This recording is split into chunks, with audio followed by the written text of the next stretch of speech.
आपको अध्यात्म की ऊंचाई पर चढ़ना है तो एक शब्द याद कर लीजिए, सहनशीलता, तितिक्षा।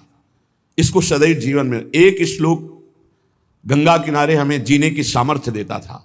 जब कभी हमें प्रतिकूलता दुख प्राय मिलते ही थे तो ये श्लोक, यम ही न व्यथ्यन्ते ते पुरुषम पुरुषर्षभ सम दुखा सुखाधीरम स्व अमृतत्वाय कल्पते। वो अमृत पद का अधिकारी हो जाता है जो आए हुए सारी व्यथाओं को, दुखों को मौन होकर सह लेता है, वो भगवान को प्राप्त होता है। जहां कोई कष्ट होता, बस यम ही न व्यथ्यन्ते ते पुरुषम पुरुषर्षभ सम दुखा सुखाधीरम स्व अमृतत्वाय कल्पते। हमें सहना है, हमें भगवत प्राप्ति करनी। अरे छोड़ो, इसने मारा, इसका कर्म जाने, चलो आगे, चलो आगे बढ़ो।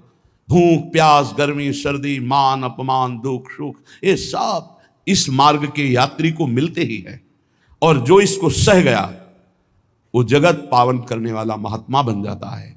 वो मम भक्ति युक्तो भुवनम पुनातु, लोक के लोक को पावन कर सकता है जो भगवान के चरणारविंद में अपने चित्त को अर्पित कर दिया। इसलिए दुख ही हृदयत, चाहे जितना दुख पड़े प्यारे, किसी से मत कहो, किसी से मत, चुपचाप मौन होकर सह जाओ। तुम्हारा स्वामी विधान करके तुम्हें दुख भेजा है तो बहुत बड़ा उसमें कोई सुख है।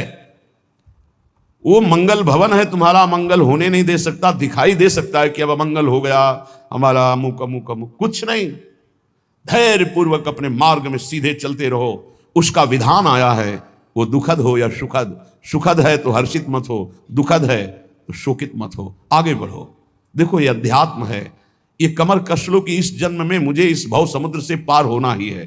ये जो कमजोर दिल के होते हैं ना, अनुकूलता जहां मिली तो बोले जब से हमने भक्ति शुरू की सब काम चकाचक बन रहे हैं। ये भक्ति का फल नहीं है, भूल मत करना।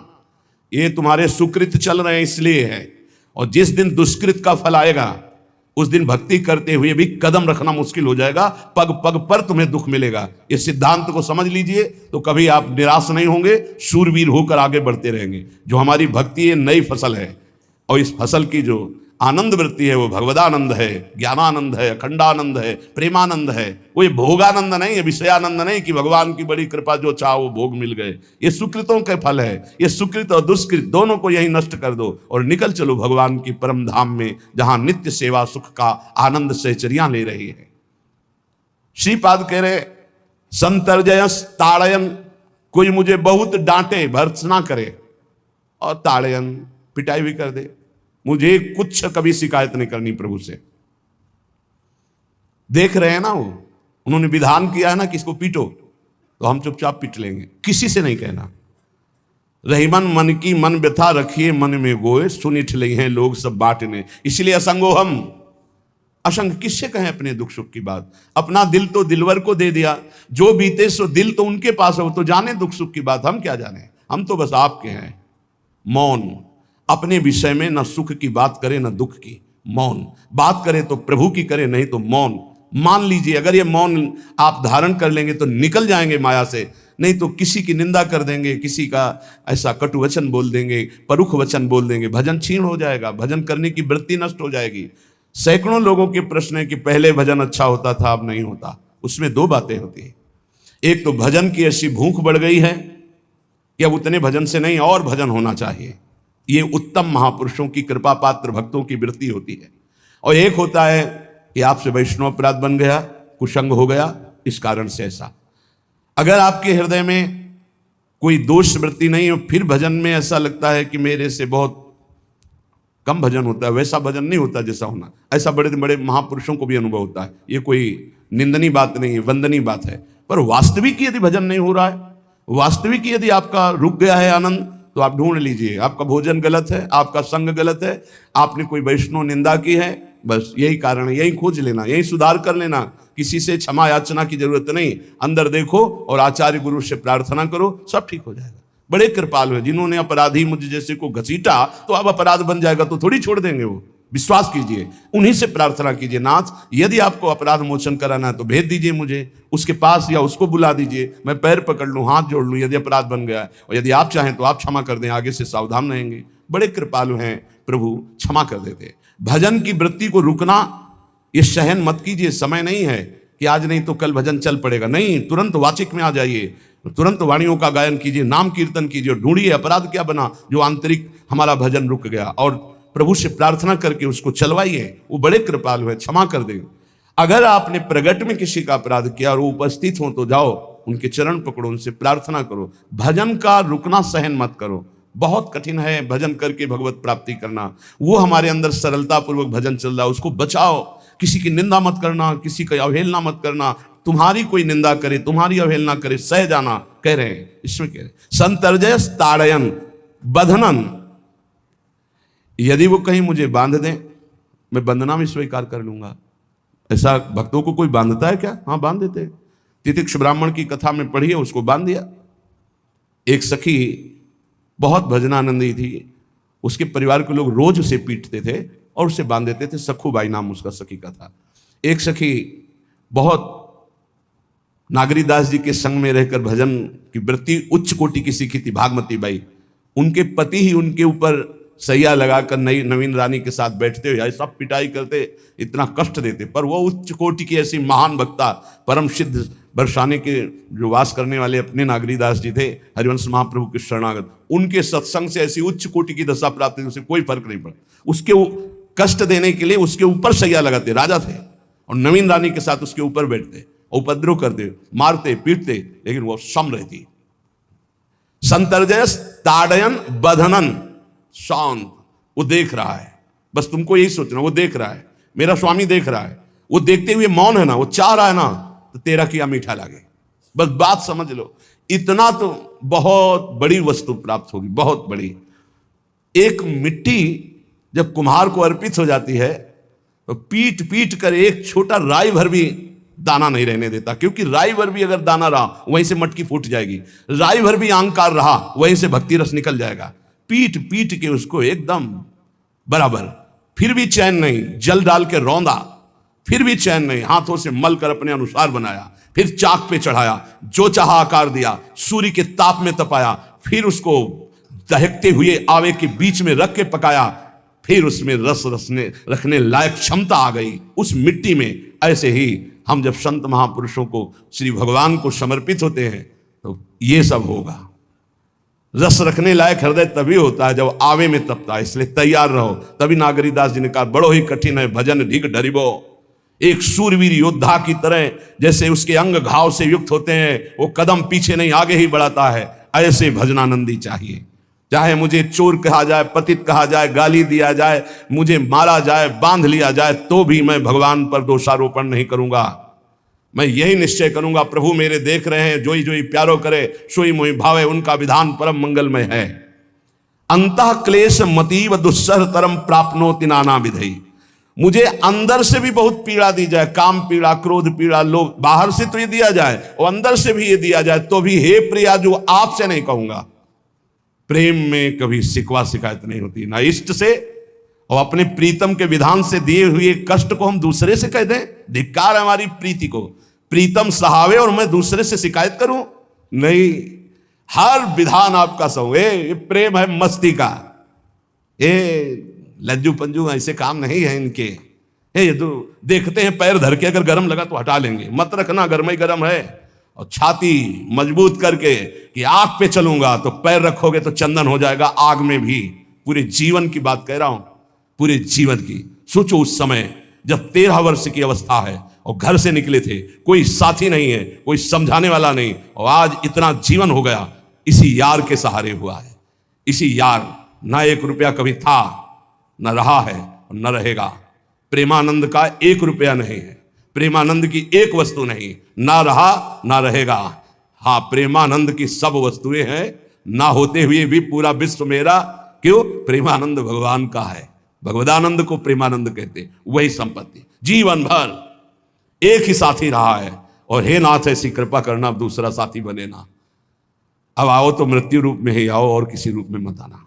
साथी हो तो आपका साथ हो, सर्वहरण करने वालों में मैं मृत्यु हूं, बस उस रूप का इंतजार है। आओ उस रूप में और समेट लो अपनी लीला। बस कभी किसी से शिकायत, कभी किसी ने कैसे हो, आनंद है। नहीं सुना है किडनी खराब है तो सुना ही होगा, कोई दुख नहीं, कोई दुख नहीं।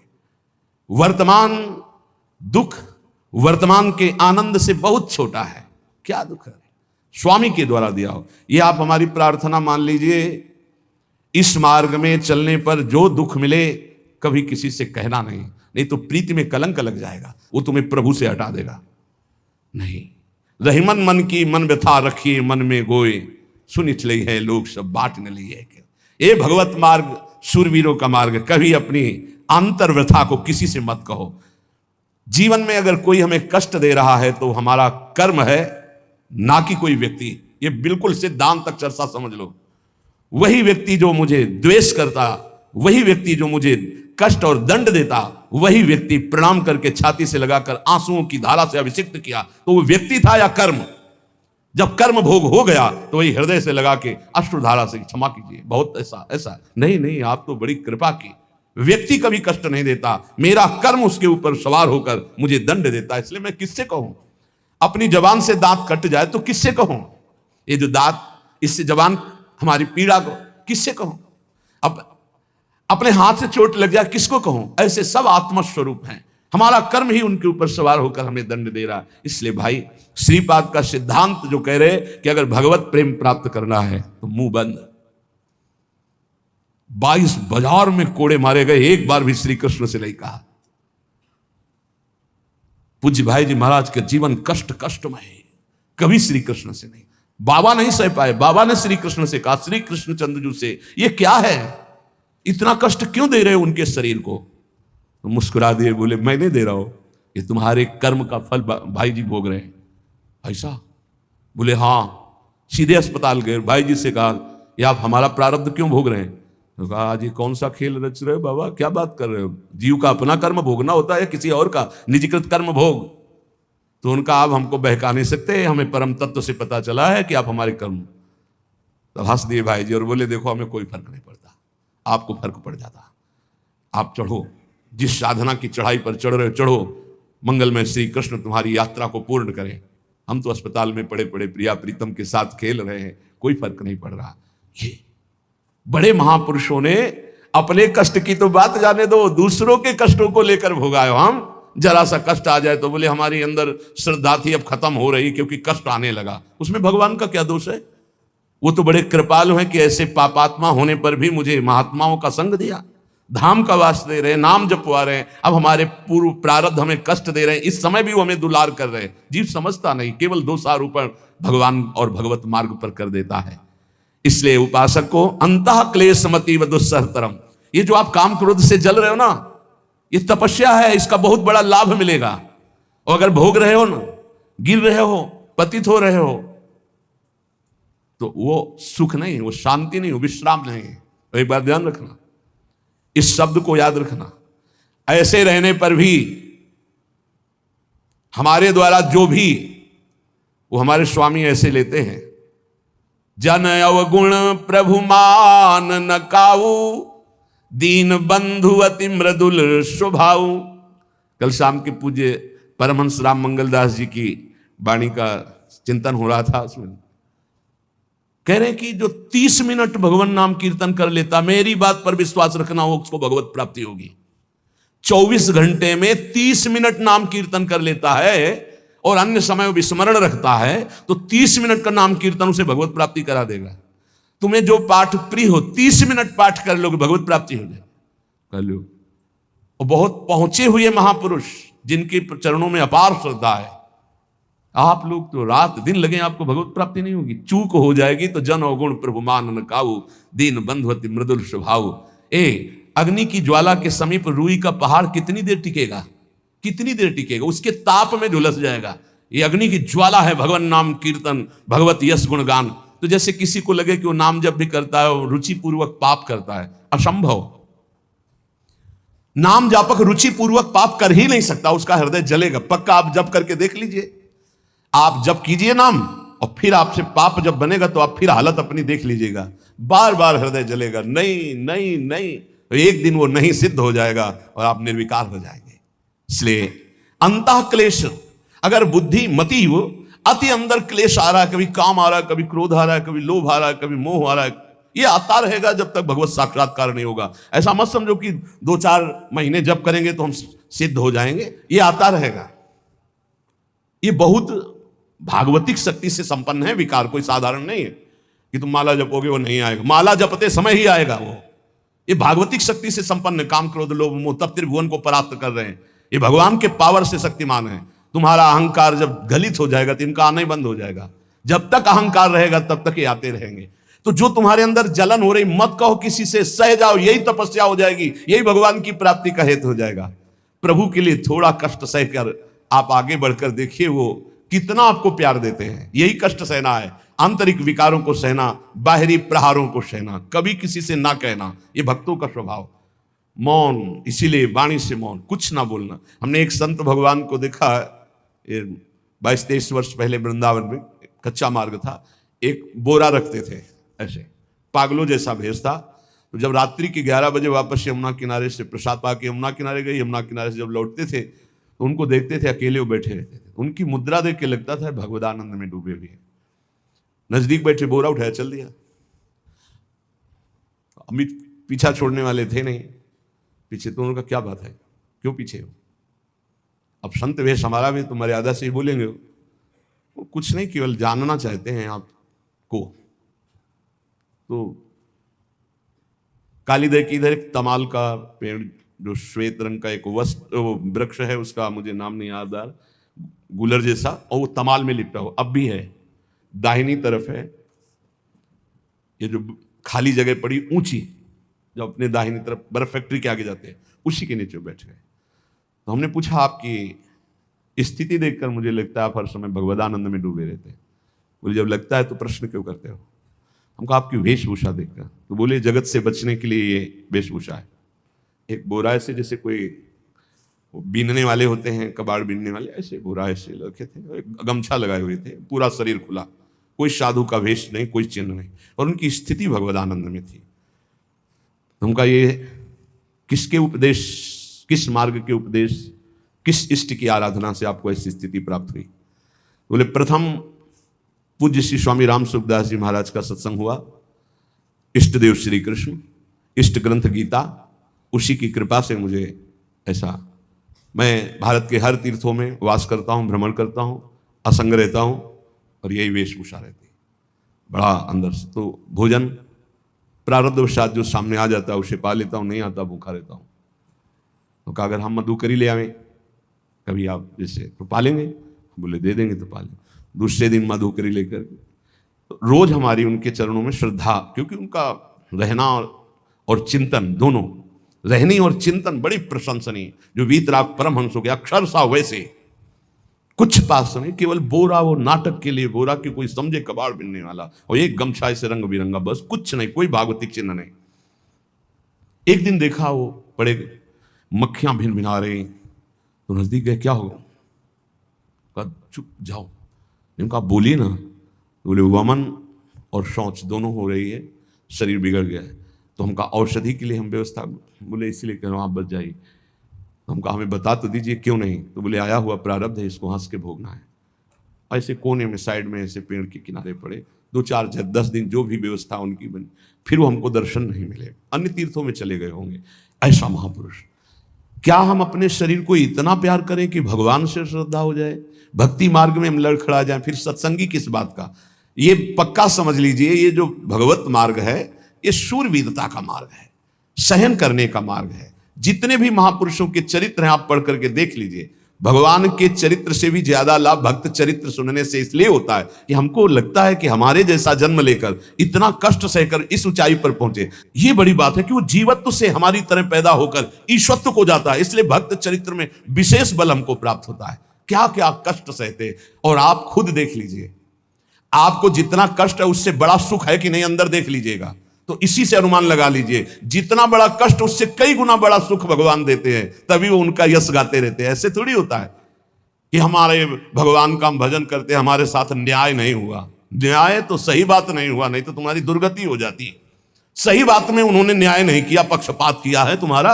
अगर वो सही न्याय करते तो ईमानदारी से कहते हैं, केवल नरक के कीड़ा ही बनना पड़ता और कुछ नहीं है। खूब देख लो, डबल चेहरा होता है, एक सामने का चेहरा देख रहे हो और एक एकांत का चेहरा होता है, डबल चेहरा होता है। और भगवान डबल रखो चाहे तिबल, सब देखते हैं। सब हम बैठे हुए देख लो ईमानदारी से वृंदावन की भूमि में, एक चेहरा है जय श्री राधे, और एक चेहरा है जो राक्षस है अंदर बैठा। देख लो, अंदर देख लो, बिल्कुल इस समय सीसी कैमरे में हो, अंदर देख लो, एक राक्षस बैठा है। और उस राक्षस ने जो जो करवाया, आप लिखो रजिस्टर में, तुम्हें याद है जितना, और इसके बाद आप न्यायाधीश बनो, फिर आपकी क्या दुर्गति होती उसका। इससे ऐसे होता है, हे प्रभु तब इतना इमाम मचता है, तब उनकी कृपा नजर आती है कि बोले भगवान ने न्याय नहीं किया। हम कहते हैं सच्ची बात तुम कह रहे हो प्यारे, न्याय नहीं किया इसीलिए बचे हुए हो। अगर वो न्याय कर देता, पक्षपात ना लेता तुम्हारा, तब तुम्हारे होश उड़ते, चाहे जो कोई हो, अपना रजिस्टर जांच के देख लो। इसलिए कहते हैं कि सबकी जीवनी शुक्ल पक्ष की लिखी जाती है, कृष्ण पक्ष की तो केवल उसी की छाती जानती, दूसरा नहीं। हृदय में जितने विकार, हृदय में जितना अंधकार, हृदय में जितना कूड़ा करकट, वो तो हम जानते हैं कि हमारी स्वामिनी की कृपा ने कितना निर्मल किया है। तब उनकी स्वामिनी जू मुझ जैसे अपराधी के अपराधों का विस्मरण करके आप ऐसी कृपा, तो आपको लगता है कि संतों की एक दैन्य भाषा होती है। नहीं, ईमानदारी से संत कभी झूठ नहीं बोलते। जैसे कह रहे हैं कि मौसम कौन कुटिल खलकामी, तो अंतर यह होता है कि आंख में जैसे थोड़ा पड़े तो बहुत बुरा लगता है, और पीठ में इतना बड़ा तिनका चला जाए तो कुछ समझ में नहीं आता। संतों का हृदय आंख जैसा होता है, थोड़ी सी भी गलती में हाय हाय मच जाता है, धिक्कार है तुम्हारे जीवन को, अपने को तुम क्या समझते हो, क्या है तुम्हारे अंदर विचार। और जो मलिन अंतःकरण वाला था, भारी भारी पाप करके भी उसको पश्चाताप नहीं होता। संत जनों को एक पाप की जरा सी वृत्ति की आभास स्फुरना, वो पूरा पाप नजर आने लगता है उनको, क्योंकि इतना निर्मल हृदय होता है। तो सच्ची कहते हैं कि जैसे घोड़ों की लगाम पकड़े हुए श्री कृष्ण अर्जुन की बैठे हैं, ऐसे अपने भक्तों की लगाम पकड़कर बैठ जाते हैं, तो यात्रा अध्यात्म की ऊंचाई की चलती, किसी की सामर्थ्य नहीं। इसलिए सब भक्त ऐसे तो आपको मिलेंगे। जहां सामर्थ्य की बात है वहां केवल श्री भगवान की कृपा है। इसलिए बाहर की पीड़ा और अंतर की पीड़ा अपने प्रीतम के द्वारा दी हुई मानकर सह जाओ, तो आगे प्रीतम तुम्हारा स्वागत करने के लिए खड़े, पक्का समझ लेना, पक्का। और वो देंगे ये पीड़ा, क्यों देंगे? इसी पीड़ा में पता चलता है कि तुम्हारे मन की सुई किधर जा रही। प्रताप राय जी महाभागवत थे, बड़ा चरित्र है। उनके यहां एक व्यापार चलता था कुल परंपरा से कि आपको अगर रुपए की जरूरत है तो आप अपना स्वर्ण आभूषण या कुछ रख जाइए गिरवी, और रुपया ले जाइए, और ब्याज से तो रुपया दे जाइए, अपने मूल गिरवी ले जाइए जो रख के गए हो। यही उनकी कुल परंपरा से था। तो उसी के आधार पर वो कुल परंपरागत कर्म कर रहे थे, निरंतर नाम जब भगवत आराधन में मगन। अब नाम जब भगवत आराधना और ईमानदारी से कार्य, तो बड़ा सब खूब धन संपत्ति, बहुत आनंद, और भक्तजनों के खूब भोजन होते, भंडारे होते। तो जो चिढ़ने वाले जलने वाले लोग हैं वो जलते थे कि करता तो ये कुछ है नहीं, खूब जय जय मच रही है चारों तरफ, इसको नष्ट किया जाए। ये किसने बीज बोया? अरे बोले दुष्ट स्वभाव ने। नहीं नहीं नहीं नहीं, भगवान ने। किनको हुस्काया? डंडे को। क्यों? अब झंडा फहराओ मेरे भक्त के यश का। उनके हृदय में जलन हुई। वहां का काजी और मिल गए 3 लोग, और उन्होंने कहा कि इसको नष्ट किया जाए। बोले बस आप सहयोग दो, नष्ट तो पक्का। बोले कैसे? बोले प्लान तो सब हमारा बन गया है। अब झोली में कंकड़ भरे, और प्रताप राय जी बेटी का ब्याह है, 10,000 मुद्रा चाहिए। बोले गिरवी? बोले है स्वर्ण मुद्राएं। अब वो इतने ईमानदार, विश्वास, बोले बॉक्स रखा रहता है उसी में रख दो, दस्तखत करो, 10,000 रुपये लो, ब्याज सहित दे जाना, अपना ले जाना। थोड़ी देर बाद दूसरा आया ऐसे, फिर तीसरा आया, वो तो उनका व्यापारी था।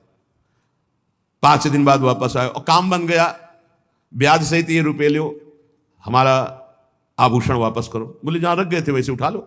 बॉक्स से उठाया ऐसे, अरे देखो कितना नाटक करता है, माला जपता है, भगत बनता है, हमारे स्वर्ण आभूषण हटाकर कंकड़ पत्थर भर दिए। अब लोग तो आश्चर्यचकित हो रहे थे कि ये भगत जी तो ऐसे है नहीं। इतने में दूसरा आया, उसने भी वही नाटक शुरू। तीसरा आया, उस अब तो पक्का हो गया कि पाखंड करता है।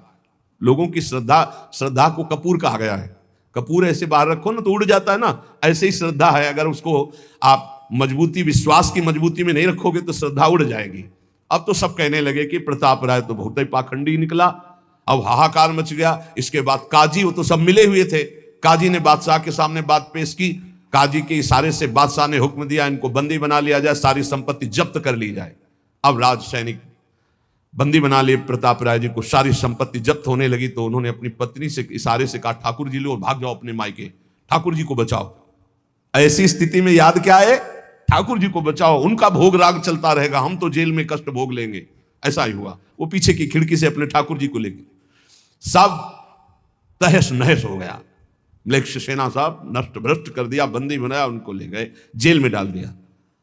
कुछ लोगों ने कहा कि महाराज अभी ठाकुर जी अष्ट धातु के हैं, बहुत महंगे हैं, उनकी पत्नी इसीलिए लेके भाग गई है।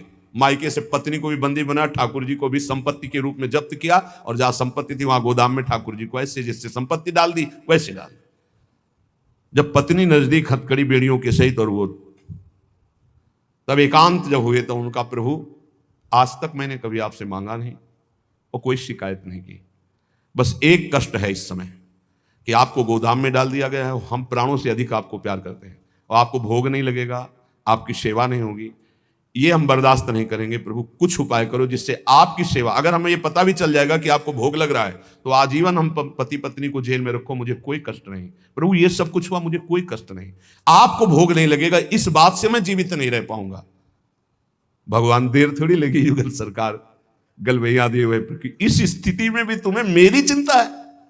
तुम्हें अपने अपमान की, अपनी संपत्ति जब्त की, अपने जेल की दुख की कोई चिंता नहीं, मेरी चिंता है। वही साक्षात्कार हुआ। अब तत्काल, अब वो तो चाबी बदलने वाले हैं ना, ज्ञानी मूढ़ न कोय जस जय का रघुपत करे तस ताही क्षण होए, बोले भियस महेश तब ज्ञानी मूढ़ न कोय। उस वहां का जमींदार जो था उसने कहा ऐसा हो ही नहीं सकता, यह सब गलत है, पाखंड रचा गया है प्रताप राय जी के प्रति। बादशाह के सामने विरोध प्रकट कर दिया, नहीं सही जानकारी जांच हो। बादशाह ने उन तीनों को बुलाया और कहा फांसी पे चढ़ा देंगे यदि सही नहीं बोलोगे। सही सही बोल दिया कि उसमें हम सोना तो रखा ही नहीं था, कंकड़ रखे थे। काजी की ये सब बात थी। काजी को दंड दिया गया, तीनों को बंदी बना लिया गया, प्रताप राय जी को पूरा नुकसान सहित सब अर्थ दिया गया और बड़ा सम्मान किया गया। फिर जीवन, ये घटनाएं भक्तों के जीवन में आती है किस लिए? भगवत साक्षात्कार कराने। भगवत साक्षात्कार जेल में प्रताप राय और उनकी पत्नी को हुआ।